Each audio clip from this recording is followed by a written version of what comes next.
Hello and welcome to the podcast. I'm your host, Ollie Moses. Hey guys, good morning. How are you guys? I guess it's afternoon at this point. So we are going to be talking a little bit today about engaging with Delta Sigma Pi. I don't know if you can unmute yourselves, but the beginning of my presentation has a little group participation. So if you can unmute yourselves, please do, because I have some questions. Hey, Claire. That's Hey, Ollie, how are you? good. That's I one of thought you my. could teach me how to get engaged. I need to get engaged in Delta Sigma Pi. Yeah, I thought you could teach me. Listen, I'm honored. One of my Delta Sig idols is in my session. So I will apologize in advance. Xfinity is having an outage right now, so we are doing this presentation via my cell phone hotspot. So hopefully we stay stable and connected. Let me see if I can share my screen here.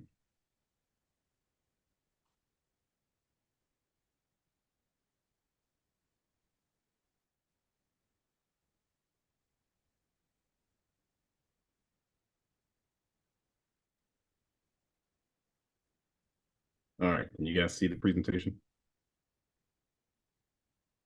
All right, cool. So like I said, this is engaging with Delta Sigma Pi.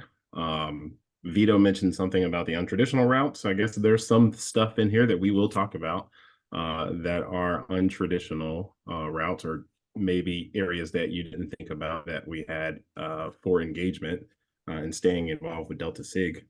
Like I said, I am Ollie Moses. I'm an alumnus of the Gamma Tau chapter. When they asked me to do this, I was like, me? Like, there's so many other people that have been far more engaged than I have. But as I got to thinking about all the things that I've done in Delta Sigma Pi, I really started to realize that, well, maybe I am pretty engaged, more engaged than I actually realized. So I've been a district director for 5 chapters across 3 different states. I was the regional vice president for the South Atlantic region until my career took me up north.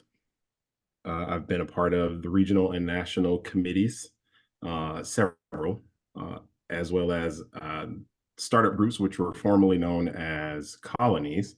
I was the DD and a pledge educator for the chapter at the University of South Florida in St. Petersburg. I've been a lead presenter multiple times, and here I am again today presenting to you. So let's dive right into it. So when you think of being involved with Delta Sig, what comes to mind? What are those volunteer opportunities that you think about?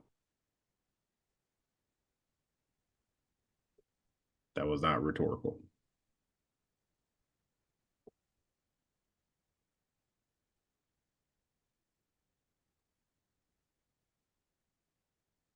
Can you guys hear me? Are you still there? Yeah, I think we're alive. Okay. So that was an actual question. So when you think about volunteering with Delta Sig, what positions, what things come to mind? Victor, hit me with one. Thank you for volunteering me, sir. So much for control communism. No, in essence, basically, again, you belong to a committee. Okay, I did my time as a DD basically many years ago, basically, but to stay engaged, I've been involved in the committee basically. So yeah, it's one of those little things basically. So Gotcha. So did you know that Delta Sig has over 100 different ways to volunteer and stay active? And as we dive into this, especially when we get to talking about the committees, we'll see and we'll find that even though we have over 100 ways to get involved, those volunteer opportunities expand exponentially when you think about the fact that committees, every committee has at least 3 to 5 members, if not more, on said committees. And we have a plethora of committees that we employ throughout the biennium. Some of those are duplicated, some of those are triplicated. We have regional committees, we have provincial committees, as well as national committees. So when you really sit back and think about it and look at it, and we'll look at some of those today, there's a lot of ways to stay involved. I can tell you from those of us veterans, I guess I'm a veteran now, that those of us that are involved get asked to do multiple things because there is a shortage of volunteers. And I think it stems from people not knowing that there are so many opportunities to stay involved. So there's essentially three ways to stay involved with Deltasig. You can be elected to a position, you can be appointed, or you can volunteer. So let's look at elected. So the ones that come to mind most notably, right, are chapter advisors. That's someone that's on the university staff that the chapter themselves elect to be their chapter advisor. We have Leadership Foundation trustees, and we'll talk about the Leadership Foundation a little bit later. They have their own slide because there's multiple committees within the Leadership Foundation to get involved with. Of course, our regional vice presidents, our provincial vice presidents, VP of Finance, Grand President, and of course, alumni chapters. If there's one local to your area, they have their own officers, as well as you can just be involved as a regular member. So let's talk about the appointed positions. So we have our district directors, and under those district directors, there are kind of two subcategories. You have the assistant DD and the alumni chapter DD. We all know what a DD is, but what you may not know is recently we've made it official that we can have assistant DDs. And that's for chapters that may be rather large, that may need some additional assistance, or for a DD who wants to stay involved, but may have a very busy schedule for whatever reason. And so he's requesting some assistance. I have two really close friends, Gabby and Chris Lato in Tampa. They are husband and wife, and they are DD and assistant DD for Theta Phi. And so they kind of tag team it. So if one of them's busy with the kids, the other one is the one that shows up to help out with the chapter. So it works out for them because they're able to kind of split their time. And because they live in the same house, the communication factor is there because they see each other every day. And then our startup groups. So formerly known as colonies, now they're called startup groups. Two very important people that are essential to startup group success are their district director and their pledge educator. Sometimes, because of a lack of available volunteers, that person is one and the same. But their district director is kind of their first interaction with someone that is connected to the fraternity as a whole. It's that immediate support system that we provide for them, just like we do for a regular chapter. And then the pledge educator is there to kind of educate them on our values, our purpose, our rules and regulations. And then chapter receiver. Chapter receiver is also a very, very important role because this person is very involved with chapters that may be struggling or that may not necessarily be in good standing with the fraternity for whatever reason. This person shows up to a lot of their chapter meetings to guide and assist them along the way to them becoming a better chapter. Some of that may be attendance related. Some of that may be a chapter culture thing. But that receiver is put in place to be there and be with them and get them back on the right footing. And then our national task force. Our task force are specialized limited time only committees that are put into place to achieve a specific task. And then once that task is achieved, that task force is then dissolved. One of our most recent ones was a task force to carve out our new fraternity's mission statement. And so they did that. They presented it at the last GCC. It was voted on and approved. And now we have a new mission statement that includes some language around DEI and inclusiveness. And now that they've achieved their goal, that task force has now been dissolved and we've moved on to other things. The biggest thing that I want to share with any of these opportunities is make sure someone knows that you want to stay involved. Make sure someone knows that you want to be engaged. And even if you don't have a whole lot of time, as we go through this, you'll see that we have other positions and other things that you can do that don't require a lot of your time, maybe 2 or 3 hours a week, if that's all you have to offer. That's fine. We have something for you to do, something for you to stay engaged until your schedule frees up or until you get to a point where you can volunteer a little bit more. So let's talk about our committees. I'm not going to sit here and go through each one of these in detail, but there are some that I want to spend a little bit of time with. So I talked about earlier that we have some of our committees that are duplicated and sometimes triplicated because we have regional and provincial and national committees. Well, our provincial and regional awards committee is one of those committees. We have regional awards committees, provincial award committees, and national award committees. So as your chapters fill out those awards for the year, for the semester, there is a regional level, which I think that's even being revamped as we speak. But there's a regional level that votes on those. And then the winners of those go up to the provincial level, and then that eventually goes up to national award members. So if you think about those committees having 3 to 5 members each, right there, just in that line of succession, that's 15 opportunities to be involved with Delta Sigma Pi. The other one that I want to spend a little bit of time on is our discipline committee, now known as our standards committee. We've spent a good amount of time trying to change the way that we think about fraternity discipline and how we address that. And part of that change is we now have the standards committee, where we are focusing more of on a restorative justice versus a penalty-based justice. So with that came the whole name change to a standards committee. And now we have the opportunity to go and speak to that member that may have violated our oath or had attendance issues, to try to see if we can rehabilitate them before we move to the point of having what was formerly known as a trial to now a hearing. It is a work in progress. I am the chair of the Southern Provincial Standards Committee, and we've found quite a few flaws with our new process. But this is the first semester that we've rolled it out. This is the first year, I should say, that we've rolled it out. And so, as Megan Hill likes to say, we are building the plane as we fly it. So again, even with this, there's opportunity to get involved and help shape these committees. I happen to have Erin Lee. Most of you know Erin Lee. For whatever way you know Erin Lee, she's a dear friend to me, but she is an HR professional, and she has been a tremendous help on our discipline or on our standards committee, and it's helped us think about things in a different way.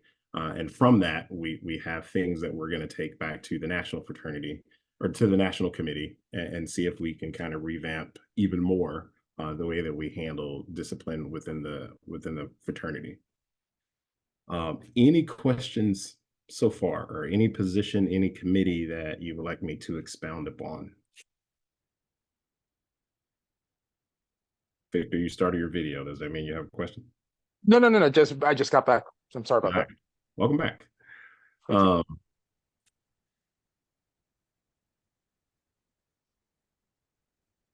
And I mentioned earlier about our leadership foundation.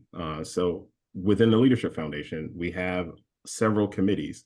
The leadership foundation is very, very important to our organization because that's how we pay for a lot of stuff. That's how we collect money. They are the fundraising arm of the fraternity writ large, if you will. They help us with finances of lead schools and GCCs and individual chapter financing. So they're a very, very important arm of our fraternity. And within the Leadership Foundation, they have several committees, as you can see here. The GCC Planning Committee is probably one of the most important ones. You know, I'm sure when GCC is over, they immediately get to work on the next GCC. Same thing with the host committee. That's probably on my GCC host committee. You know, as soon as one GCC is done, wherever the next city is that we're having the next GCC, that host committee immediately starts working to make sure that we have a seamless and flawless GCC for the week that we are there.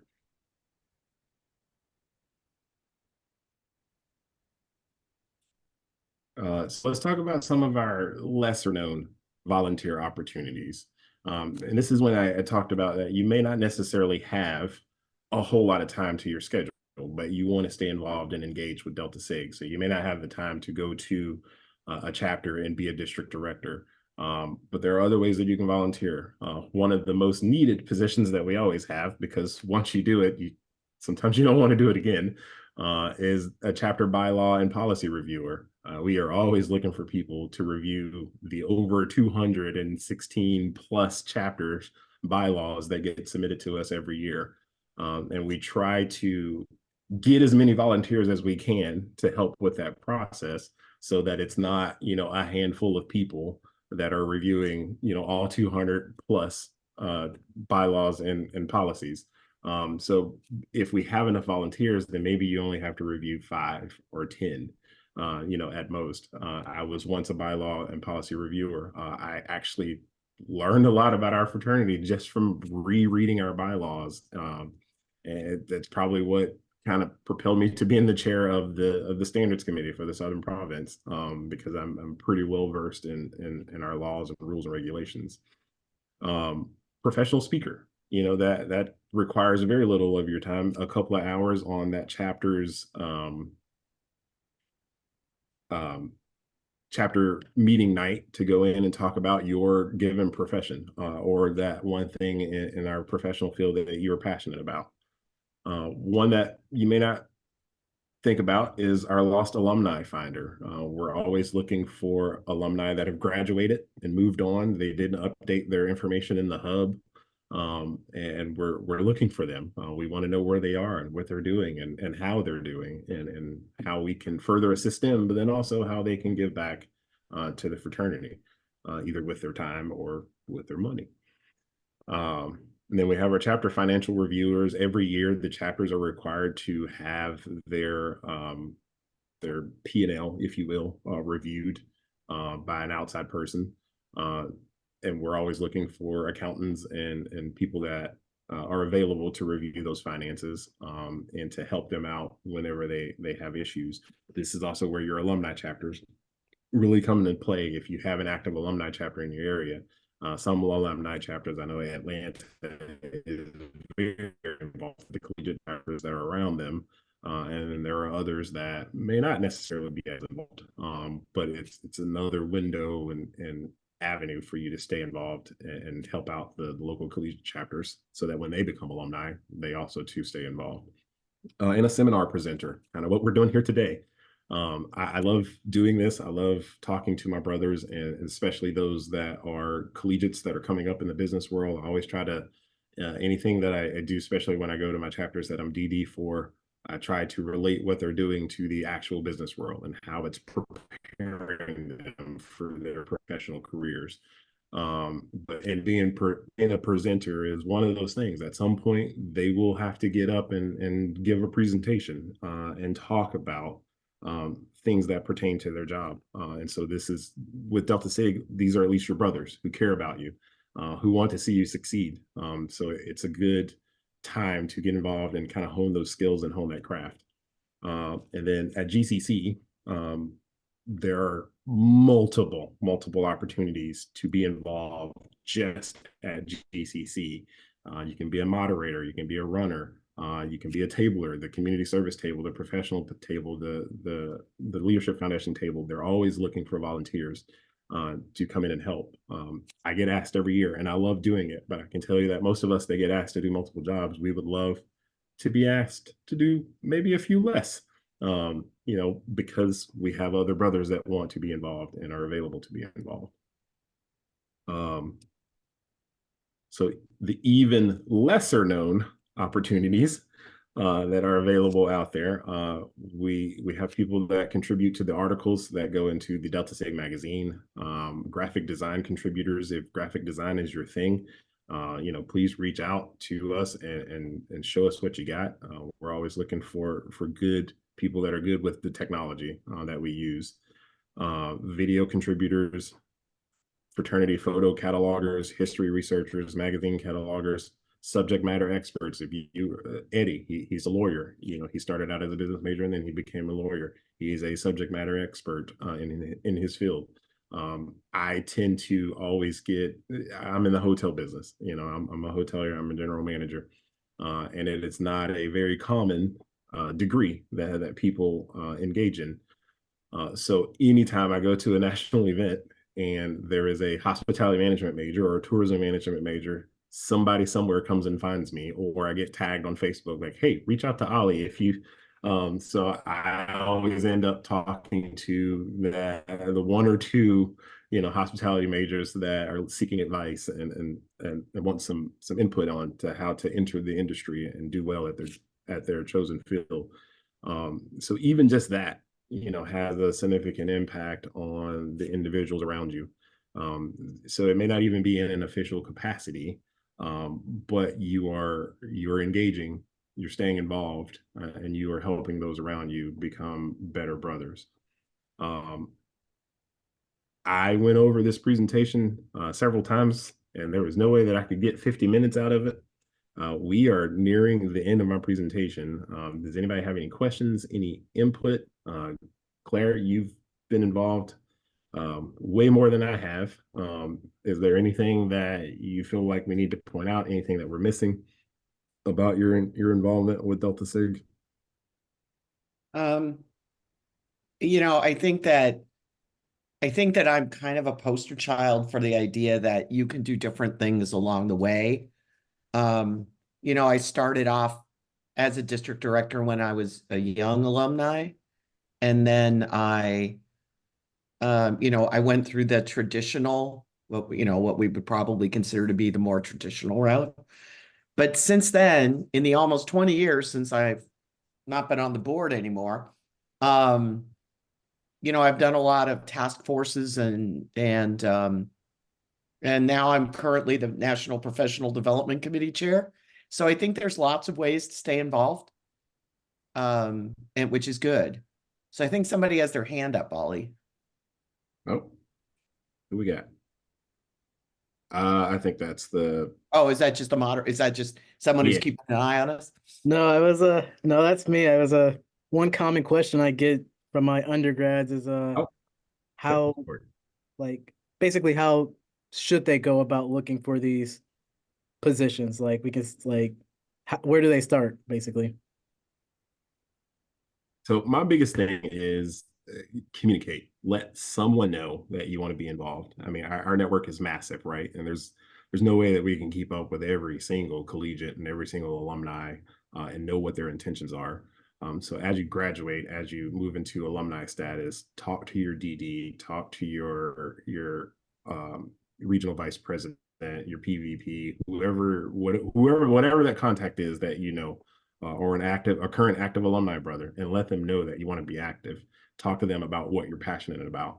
I get pulled a lot to do the discipline or the trial session at lead because that's one of the areas that I'm passionate about. Also recruiting, and people know that. So whenever those opportunities come up, they're like, "Oh, hey, Ollie loves to do recruiting. Let's talk to him."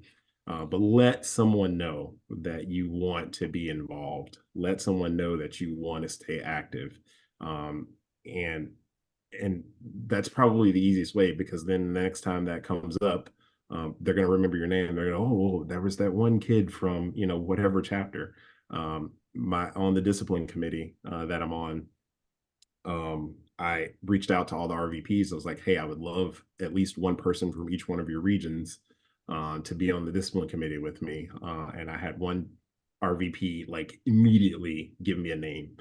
I've never met this kid before in my life, but he's been a great addition to the committee. He's had some great insight and input, and I'm happy to have him on the team. But had he not made his intentions known that he was interested in this or interested in that or wanted to stay involved, we would have never captured him. So definitely reach out to your individual leaders that are around you and let them know that you want to stay involved. They can also go the indirect route and just go straight to the Delta Sigma Pi website. And there is a form that you fill out that says, hey, I want to be involved. And it lists all of the different ways, which you saw here today, that up into the presentation, all the different ways that we have to stay involved. It even breaks it down by expert level, whether it's volunteer, elected, or appointed. It also breaks it down by the amount of time that you have. If you only have 2 to 3 hours a week, it'll show you just those opportunities that we have available that only require 2 or 3 hours a week of your time.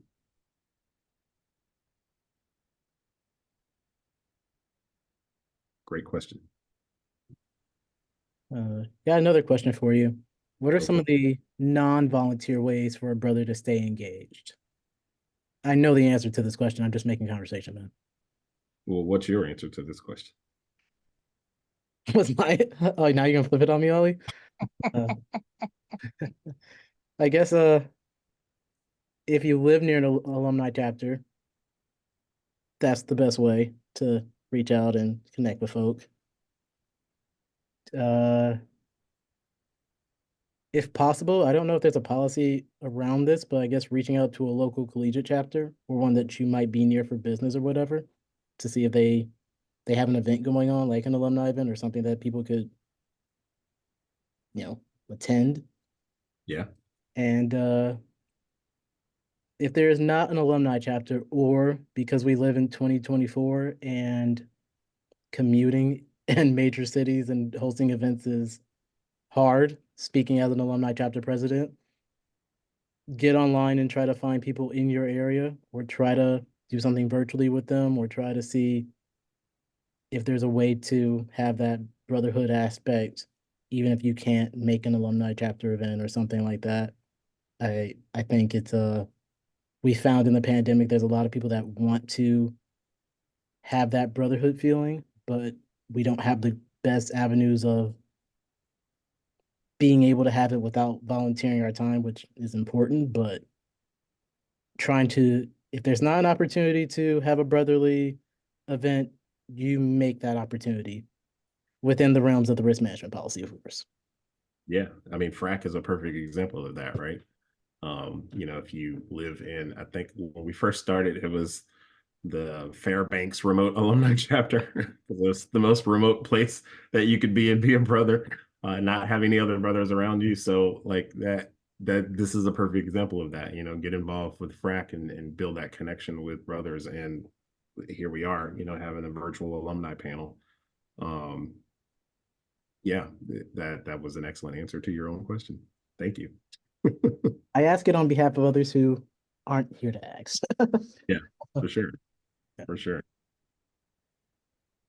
Victor, you tend to stay involved a lot in kind of the non-traditional, ways. You support the local chapters around here a lot, and we're very appreciative of it. Can you talk about like your experiences with staying involved? I mean, again, to that end, I have no problems because it's more financial in that regard, truth be told. Um, Again, I'm kind of glad as far as for your input and also Vito's as well, too. I think one thing, especially down here, is the transition from undergrad to alumnus, basically. Sometimes I begin to wonder what could be done, you know, in much better ways that could be either started up at the regional, provincial, or national level to end up. I mean, again, I can almost guarantee you have other states as well too that might go through these issues as well. Okay, as far as to try and get more brothers to slide over to the next level, basically. So, I mean, you've been a DD down here basically for a couple chapters, okay, and also otherwise engaged in different areas here in the state, basically. So I'm pretty sure you see this to one degree or another. So. Yeah, yeah, for sure. For sure. It definitely helps to have that network around you. Having lived in West Virginia, the brothers there, it was a chapter that was struggling and we brought them back, and I'm still, Facebook friends with a lot of them, but they aren't engaged with Deltasig because they are that one lone chapter in that area. And so it definitely helps to have that network around you. And like I said, if you don't have that alumni chapter, as Vito was alluding to, get involved virtually, make sure someone knows that you want to stay engaged. So even if there's not that brotherhood aspect around you, there are things that, like I have on the screen here, that you can do to stay involved and stay connected with the fraternity. I also want to add, Ollie, a good thing to do is also go back to basics of if you want to be engaged with the fraternity, what's your why? Is it because you want to volunteer your time? Is it because you want to network? Because you want that brotherly feel you may have got in college, but with different people? Knowing your why sometimes is the most important part of engaging with the fraternity. There's always as the proctor name that I put on here, there's always many different types of people in the fraternity that are willing to, you know, everyone can find their tribe in DSP. It just may be really hard to find them, but it is possible. There's always someone that's willing to, if you're not their match, push you on to someone else. The diversity in the fraternity is great. It's just we need to be a little bit better as an organization about having those avenues of connecting folk. Yeah, for sure. For sure. And that's why I'm so grateful for FRAC, because it's connected people from all walks of life across all different age groups. And it truly is a community. And I love it when we're able to get together in person, IRL, as they say. And you know, just to see the impact that it's had. Just at the last GCC, the last few GCCs, when we take the group picture, it's like, holy crap, you know, you just don't realize people that, you know, they're fractures. And it's been a good endeavor. And we've been able to, there are times we get in our feelings, right? But we've been able to keep it going and still have that brotherly love that we all share. And don't be afraid to create your own opportunity. If so, if there's not an alumni chapter in your area, it's very, if there are 10 brothers you know where you can get that raise report, if you guys can all agree to pay $10 and get some bylaws written up, that's all you need to start an alumni chapter. I like to Yep. say with the things I'm doing in Northeast, get the people together, get them to agree to want an alumni chapter, and then figure out your programming from there. You know, it's Paul, who's on now. He and his wife Sarah just started an alumni chapter where they are. So if there's not a way for you to connect already established, don't be afraid to go about it. You know, if you like playing online poker, as long as you don't do anything that violates the risk management policy, you can get a group of brothers together, and I can think of at least 20 that will gladly probably take you up on that offer. And also, don't be afraid to meet new people, even if they're very different from you. I think one great thing about Deltasig and this this breakout group alone proves it. No matter what walk of life you're from, your race, religion, sexual orientation, your age, you know, where else really, except for a fraternal organization, can you walk in and have someone that is 80 years old, 50, 20, and everything in between hang out and talk about something and be in kinship with each other. You know, only Greek orgs and maybe religions give that avenue. So always be willing to learn from someone that's a little different from you. Might end Yeah. up being your best friend. Yep. And that's the beautiful thing about alumni chapters too, is like you can be as involved or not as involved as you want. You know, there are some alumni chapters that literally only meet once a month. They have happy hour, they get together, they get that little shot of brotherhood in the arm, and they go back to their normal lives. So Claire, I And saw that. I think one other point is that if the idea of starting an alumni chapter is just a little too daunting, just get together with some brothers in your area. You don't have to, you know, you can start an alumni chapter that may take you a few months or a year, or you may never decide that you want to do it, but it's a great networking opportunity in your area. And sometimes the bureaucracy and overhead that comes along with trying to run an alumni chapter makes it not fun. So if it's fun, just hanging out with brothers, just hang out with brothers. Yep. Yeah, that's one of my favorite things is when I go to a new city, you know, like posting in the Facebook group or reaching out to whoever the local contact is and like, hey, I'll be in your city for 3 days. You know, I'd love to sit down and grab dinner. I know we don't know each other, but let's get to know each other. You know. I remember when I was a collegiate, something that really left an impact on me. It was like 2014, the big international group. It was much more active back then. Someone had, I think someone had got a flat tire or something, and it was in one of the Dakotas. I want to say it was North Dakota, and they were just asking, is anyone in the area? Does anyone know the local numbers out there? Like, I guess they were just driving through and they got stuck.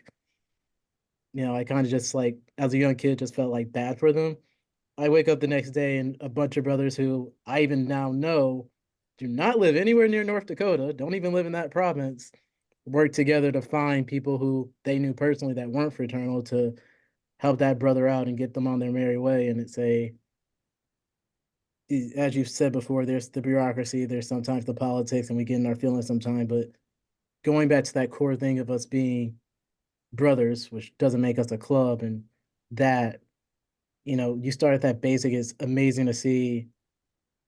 I like to say DSP is a functional family. We're a functional family. We're just a dis out mess sometime. We're not dysfunctional, but we're a dis out mess sometime. But when we pull together, we help brothers, whether it be personally, professionally, or whatever. And it's having that in the back of your mind is how, you know, that can be your jolt to finding your way back to DSP, or if you're thinking about taking a step back, leaving that door open for yourself. It's an amazing thing to think about.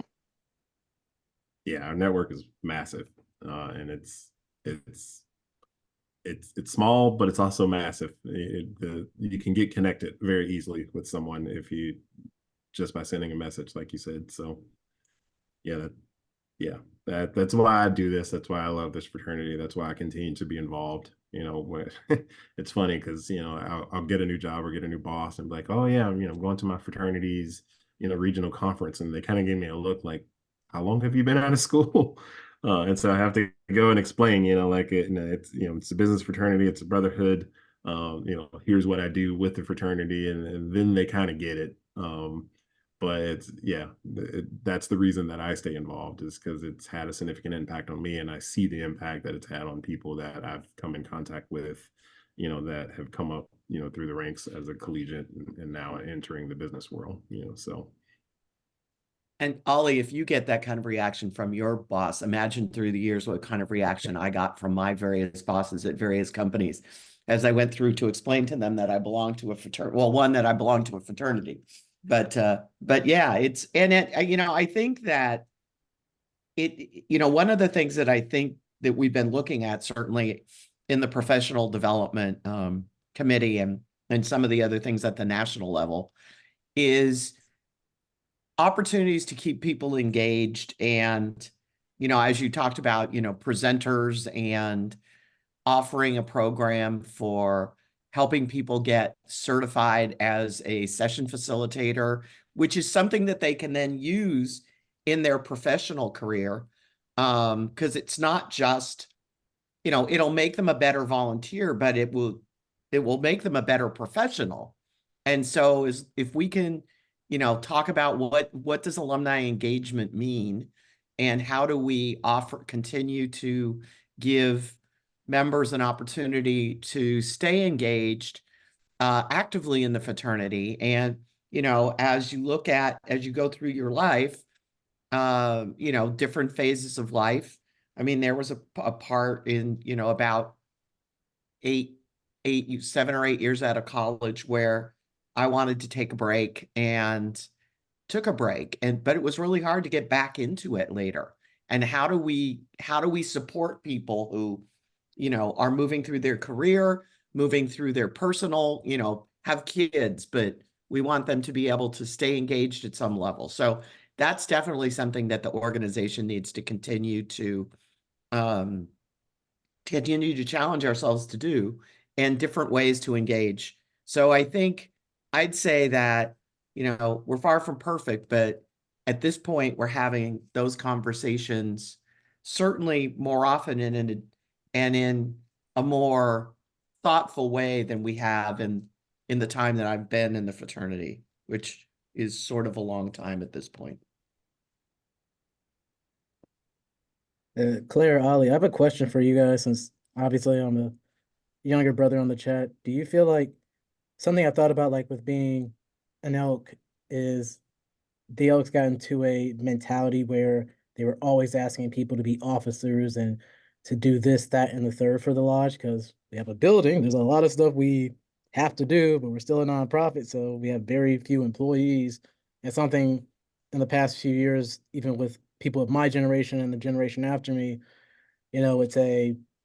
obviously it's a time constraint thing. There's the location thing, but also it seems like once we get out of college, it's kind of like our schools. The minute we get out of college, great, give us some money, donate to us. And it seems like with DSP sometimes, I think we're better about it. We're getting better about it, but there was this notion of donate to the Leadership Foundation or volunteer time. And there was a little bit of talk about alumni chapters, and even amongst the alumni chapters, most people use that as the avenue to get people to volunteer, where there was really no, like some other organizations and greets. Some people join the alumni chapter or join that thing just to be able to fellowship, network, and be with their brothers or sisters in that nature. Do you think maybe that kind of mindset has, how do I put it? Maybe that's part of the mindset we also have to change a bit for some people. Don't just think of what that person we're trying to get to engage can do for us, but how can the engagement just be engagement and then move them into being a volunteer or a donor? Especially given the new generation and, well, things are a bit different than they were back in, I don't know, the bubble years and prior. Well, yeah, I mean, yeah, the generational differences between what makes people volunteer and what do people see as engagement, why do people stay engaged? Definitely the idea that there has to be a reason for them to stay engaged, or we have to give them, Delta Sigma Pi needs to give them something. It could be something as basic as fraternal relationships with other brothers. It could be that professional development piece that I mentioned. It could be networking opportunities. It could be, Ollie referenced, I moved to a new city and I didn't know anybody. So where can I find some peeps? So I can find some peeps because there's some brothers that live there. And at least I'm going to find some people that I have something in common with. So I think that there's a lot of different aspects of it that we need to think about. And I would tell you that I think we rely too much on the idea of alumni chapters, because alumni chapters aren't practical or possible for a lot of where people live. And therefore, we've got to find other ways to keep them engaged. But we've also got to offer them something too. So the idea that I'm going to give you the opportunity to stay engaged with other Delta Sigs, that's very important. But there's got to be something else, because I could stay involved with other Delta Sigs and not really do anything for the national fraternity. I would tell you my pledge class stays engaged with one another, but not with the fraternity at all, except me.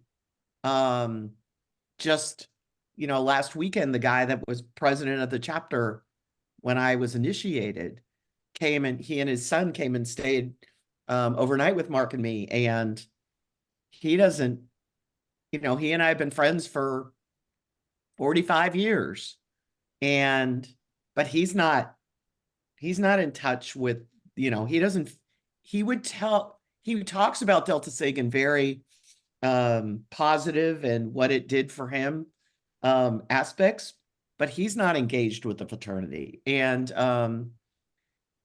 so, I think we just need to get out of our own way in some respects and say, but we've got to be able to offer them something too. It can't just be, they're here to give us money or to be volunteer leaders.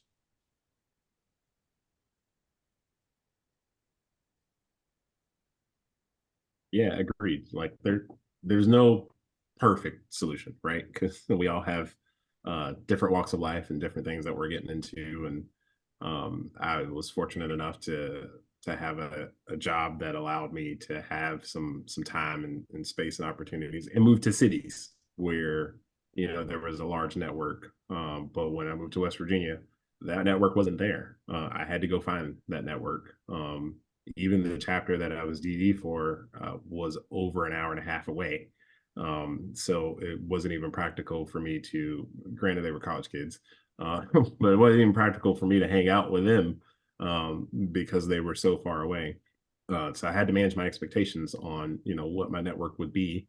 I ended up linking up with the Louisville alumni chapter, which was over 3 hours away, but it worked out because when they had significant events, it was my opportunity to go, hey, I've been working a whole lot. I need to go have some fun, and I need to be around some people that I love. And so anytime seasonal depression is real. Being a Southern boy, I'd never experienced winter before, not like that. So anytime I needed that embrace of brotherhood, or like I said, that shot in the arm, I made the pilgrimage, to Louisville to see my brothers. But had I not been involved with Deltasig prior to that, or had that know-how to go look for those individuals, I don't know that I would have found that community. And to Clara's point, sometimes we got to get out of our own way and not rely so heavily on alumni chapters, but just the connecting of brothers together.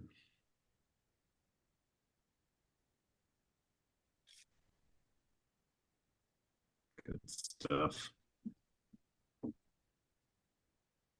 Well, we are nearing the end. We got about a minute left. I want to thank you all for joining, engaging with Delta Sigma Pi. This has been fun. This has been great discussion. It's definitely stuff that I think we can take and build upon and figure out ways to grow it and be better as a fraternity, and figure out how to keep our brothers engaged. I honestly think it's probably something that we need to start doing on a chapter level, for all of our chapters, every semester, as we have people graduate, tell them and how they can stay involved and where they can find these resources. So, this presentation, this alumni panel may spawn into something even bigger. So thank you, Vito and team, for putting it together. Thank you for volunteering and accepting. Vic, thanks for asking Ollie. Thanks for asking Ollie to do it. And like Bart said during opening session, hopefully it's great to be the first, but hopefully someone else can go and make this better on a national level, so all brothers can, have this. We somewhat promoted it, but we decided toward the end not to promote it heavily, because it shows if we can do something small without promotion, imagine what can be done if a bigger entity does it with promotion. So hopefully this is just the beginning of something greater.